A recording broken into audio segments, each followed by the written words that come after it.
Oke, Assalamualaikum warahmatullahi wabarakatuh.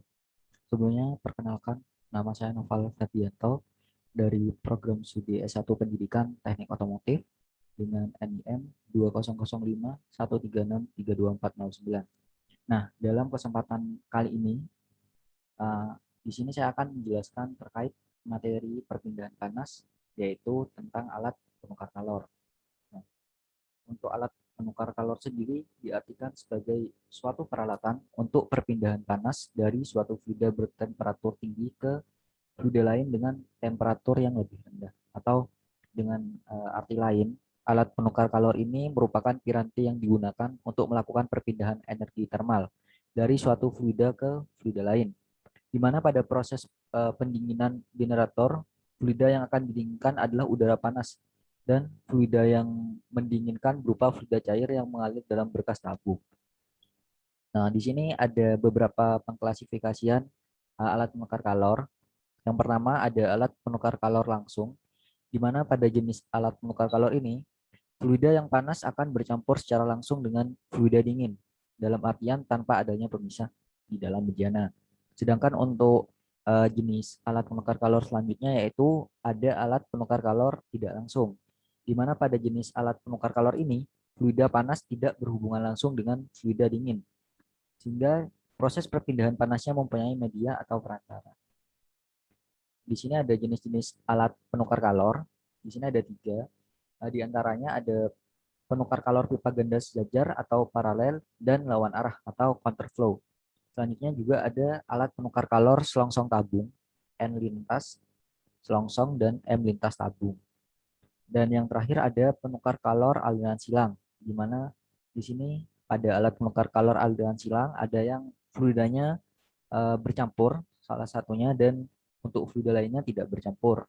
Ada juga yang kedua fluidanya sama-sama tidak bercampur. Selanjutnya yaitu ada di sini ada gambar alat penukar kalor Heliflow Compact Counterflow, uh, di mana pada jenis alat penukar kalor ini terdiri dari 2 pipa konsentris dengan diameter yang berbeda. Dalam aplikasinya, suatu fluida melewati pipa berdiameter yang lebih kecil, sementara yang lain mengalir melalui ruang anular di antara kedua pipa. Aliran cairan dapat disusun menjadi yang pertama ada aliran paralel dan aliran balik seperti yang ada pada slide sebelumnya. Nah, untuk pada aliran paralel, kedua cairan baik itu fluida panas dan fluida dingin akan memasuki penukar panas pada sisi yang sama dan bergerak ke arah yang sama juga untuk menyalakan sisi lainnya.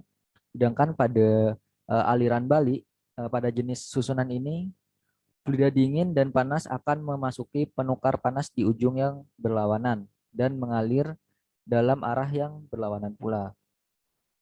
Ya, selanjutnya di sini ada alat penukar kalor selongsong tabung,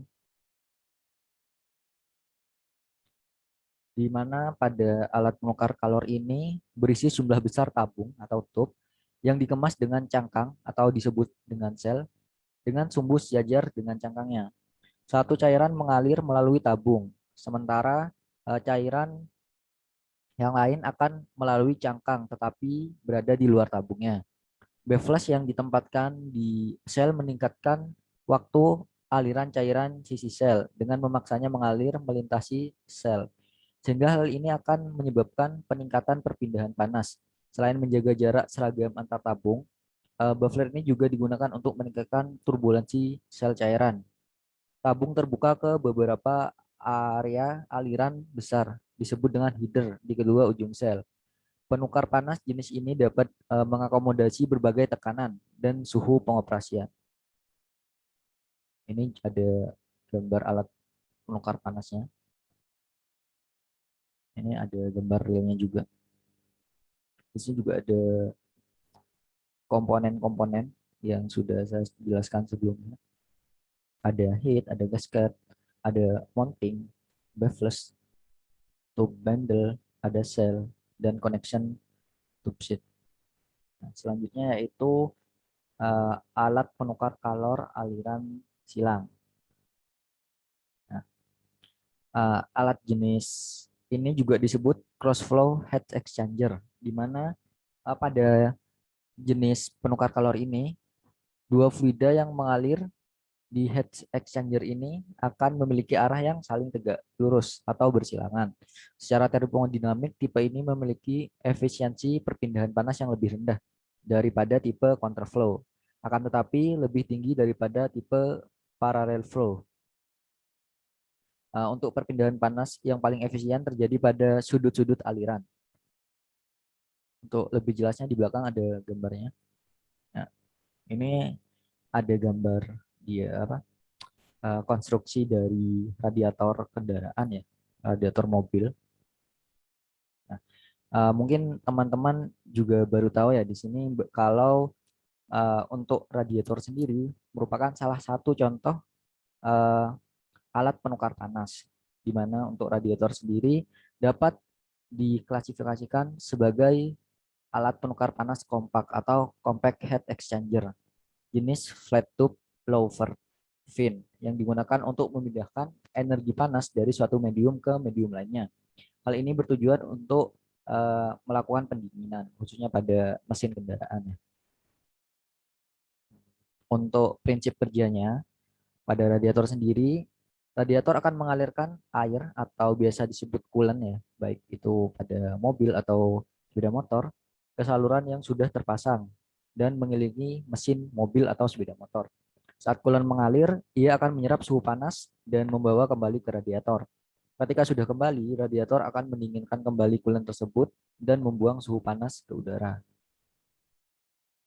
Nah, di sini ada gambar konstruksi dari penukar kalor jenis longsong tabung yang sudah dijelaskan sebelumnya.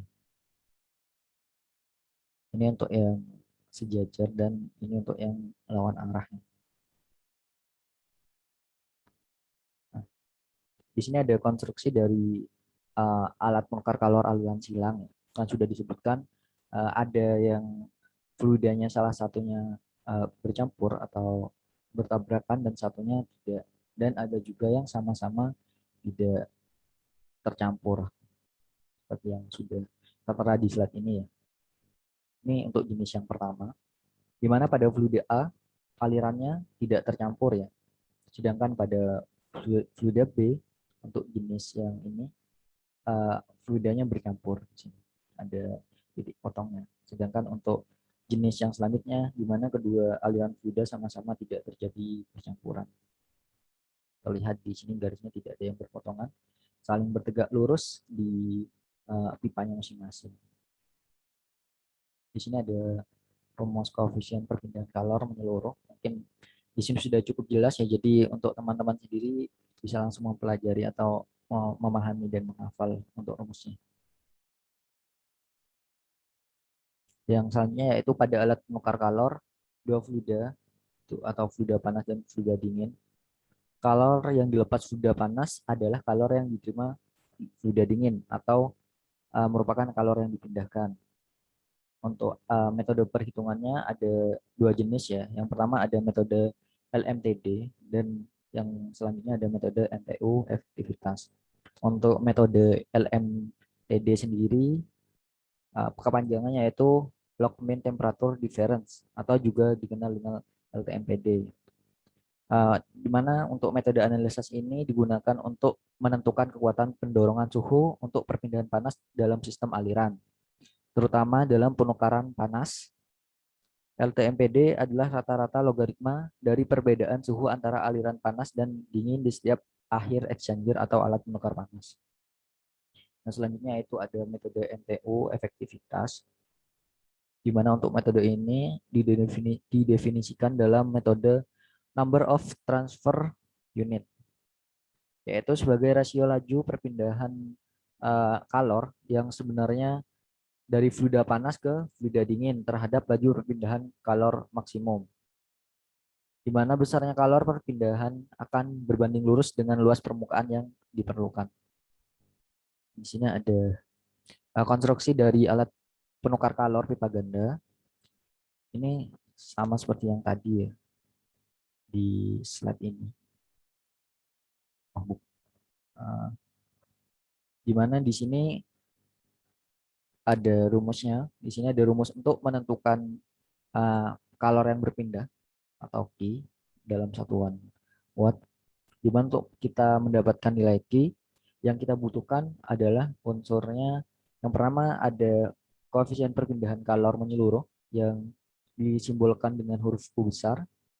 Kemudian ada A atau luas permukaan perpindahan kalor, dan ada delta T LTEPD atau delta T min, di mana delta T LMTD ini merupakan beda suhu rata-rata.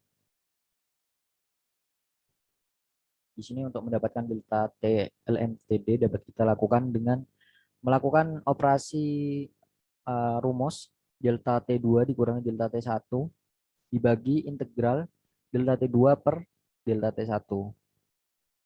Ini ada contoh grafiknya untuk yang sejajar dan lawan arah.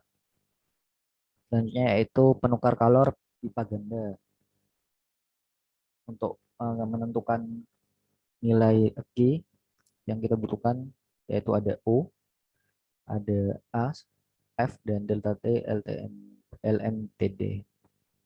Hampir sama dengan penukar kalor ganda, hanya saja di sini ada F, di mana nilai F ditentukan dengan kurva dengan cara menghitung nilai R dan P terlebih dahulu. Di sini ada cara untuk mendapatkan R-nya, di mana untuk mendapatkan nilai R kita harus menjumlah T1 dikurangi T2 per T2 min T1.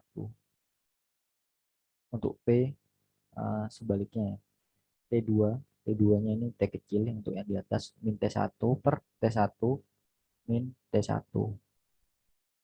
Di sini ada grafik, ada gambar 4.11.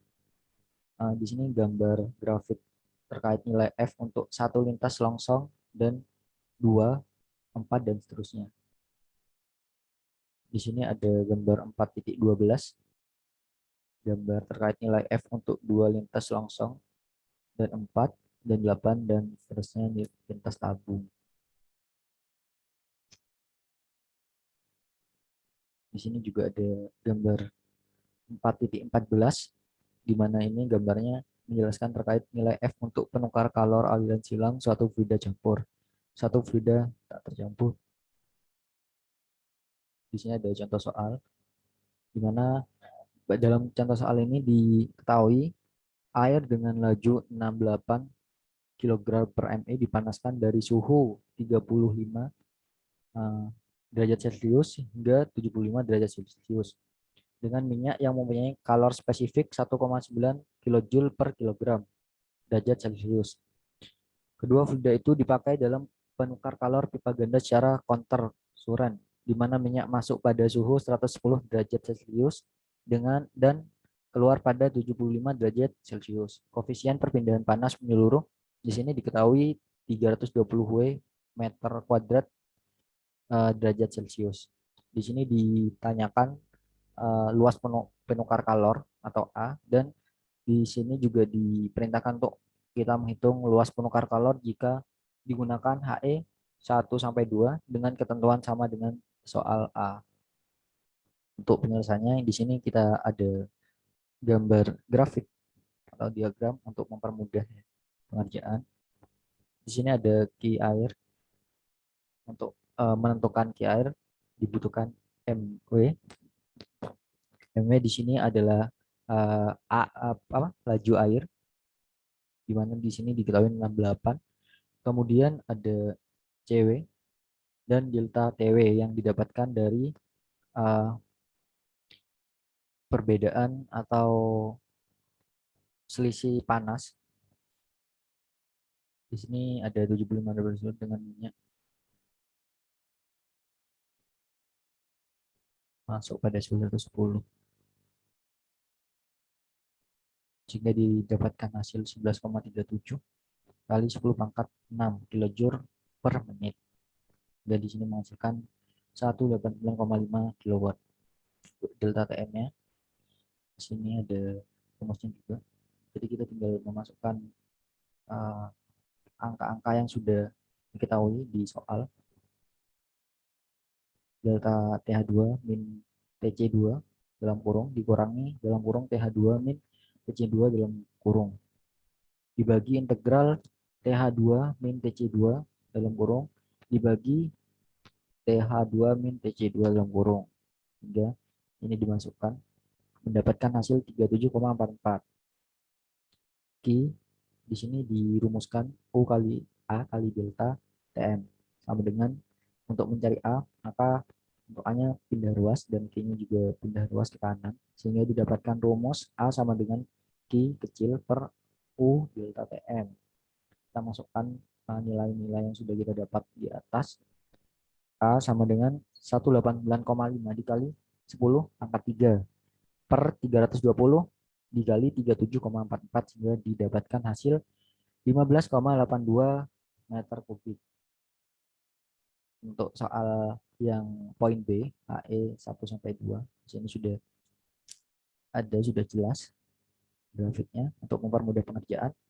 Pertama-tama kita mencari nilai P seperti yang sudah kita jelaskan pada slide sebelumnya. Di sini untuk mencari nilai P, rumusnya yaitu T2 T kecil 2 min T kecil 1 per T1 T besar min T1. Dimasukkan nilai T2, T1 dan T besarnya. Di sini 75 min 110 dibagi 35 min 110 dapat hasil 0,467. Kemudian untuk R, untuk mencari R karena R juga di sini diperlukan T1 min T2 di sini T-nya besar per T2 min T1 sama dengan 35 min 75 per 75 min 110 didapat hasil 1,143 gambar sehingga kita dapat sini Q untuk mencari nilai A-nya rumusnya kan dari Q sama dengan U kali A kali F kali delta TM. Nah, kita pindah ruas, Q-nya pindah ke kanan dan A-nya pindah ke kiri sehingga didapatkan hasil A sama dengan Q per U kali A kali delta TM, delta TM sama dengan 189,5 kali 10 pangkat 3 dibagi 320 kali 0,81 dikali 37,44 sehingga didapatkan hasil 19,53. Sehingga dari soal ini untuk luas penukar kalornya kita dapatkan nilai 15,82 meter kubik. Sedangkan untuk luas penukar kalor jika digunakan HE 1 sampai 2 dengan ketentuan sama dengan soal yang A ini maka didapat hasil 19,53 meter kubik. Nah, mungkin cukup sekian yang dapat saya sampaikan. Mungkin jika ada salah-salah kata atau penyampaian yang kurang jelas, saya mohon maaf. Saya Noval, jumpa lagi pada video-video selanjutnya. Terima kasih banyak. Wassalamualaikum warahmatullahi wabarakatuh.